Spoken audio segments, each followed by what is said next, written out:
Hey guys, here in Lago de Yohoa, Honduras, and we're going to be talking about 3 new knives that I have, and they are all completely stainless. Okay, they're really tough.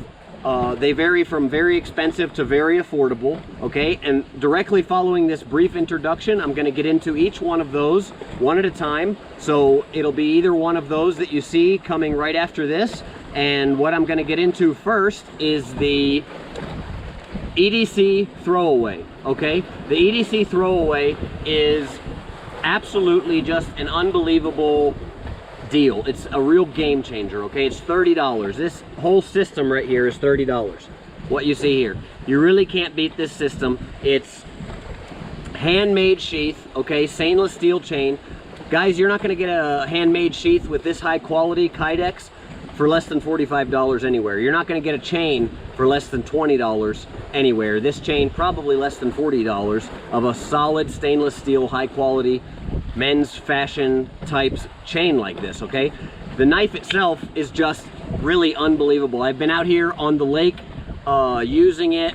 I've been cutting fish with it. It's been getting wet. I had to cut open some cans on the little dinghy. We came out on our expedition vehicle, brought the dinghy out, and the dinghy's been filling with water, and I've been having to cut some cans open to use to actually bail water out of the dinghy that we're using. So you guys can see, I mean, this is just absolute stainless steel, 420 stainless, super tough, but not so hard and very sharp, extremely sharp and hard like all my knives they ship to you ready to use. But it's not so hard that you can't sharpen it yourself. So you can sharpen it yourself at the price point. You're not afraid to use it hard and throw it away. You could buy a new one every year if you really wanted to. If you're not afraid to beat it up, bang it on some rocks, you know, here, it's not gonna ding it up or dent it up or scratch it up. It's really just a beautiful knife, guys. The grip pattern here, it's got a really heavy duty textured kind of a fragmented grip here, where you can really just get a good hold of it either this way or in reverse grip here. So it's very grippy and usable either in forward or reverse grip. It fills the hand just right. The colors of the sheath itself and the handle are kind of similar to what you would consider a natural color that you'd see in nature, or even a human skin tone or something like that, so it kind of blends. These here, they start to get darker and darken over time. The bronze, these are brand new, just made this yesterday. So this is one of the first samples of the knives. I've done about 5 prototypes of these that I didn't like when they started coming through. I didn't necessarily like different details about them. I didn't like the way the handles were working. It's almost a full tang, guys, and that's this final design. I started making the tang up to here, and I didn't like the way that it was, and then I started making it up to here, and now the tang is all the way up to there. So it's got metal all the way through. It's got the way the metal's cut, so it can't slip out. It won't. This is solid plastic that's put in a mold, so it's not going to break or damage. Super grippy. It's ambidextrous, so you can grab it with either hand, sharp on both sides. Just absolutely an unbelievable game changer for EDC. Kind of talk to you about a little bit about that.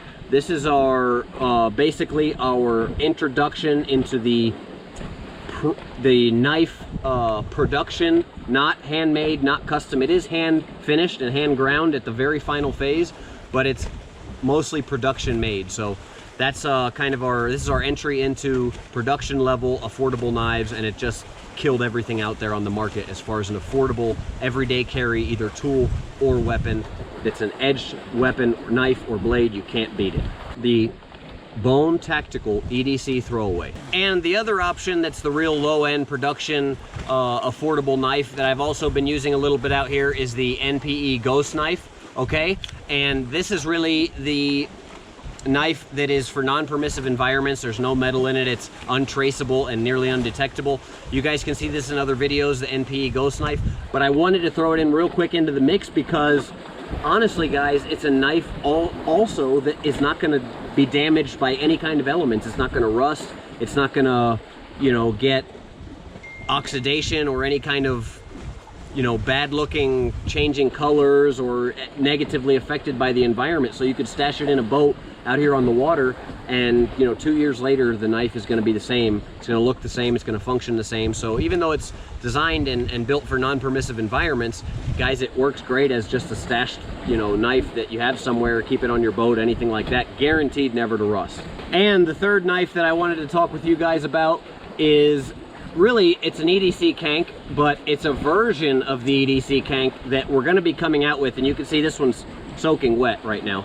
It's a version of the EDC Kank. This is a prototype, but it's a version that I'm going to be coming out with that is a completely new alloy. Okay, it's an alloy that I'm using, and I'll list all of the proponents of the alloy on the website. I haven't really figured out if I'm going to name this really, or if I'm just going to call it my prototype alloy.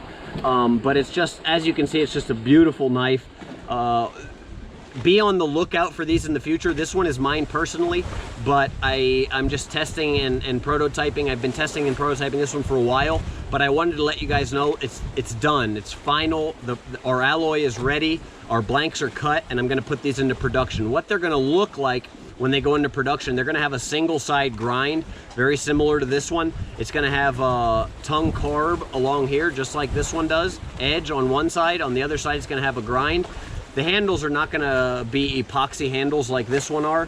The handles are going to be more of a, probably just a paracord wrap. But just wanted to shout that out with you guys as far as like kind of a be on the lookout for something. So like I said, be on the lookout for the new, it's basically a blend of titanium.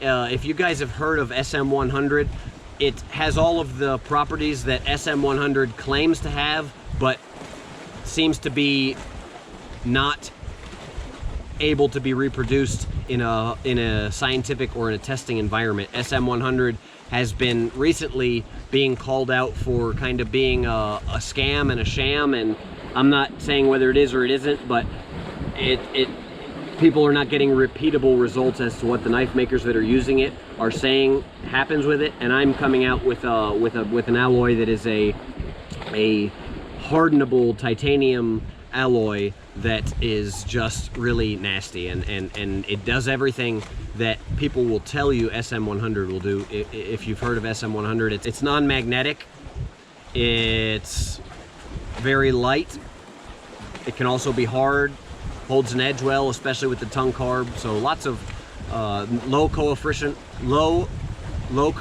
of friction. So many benefits and options for its use. So it's really just an amazing material, and we'll be getting into that soon. Like I said, be on the lookout. Bone out.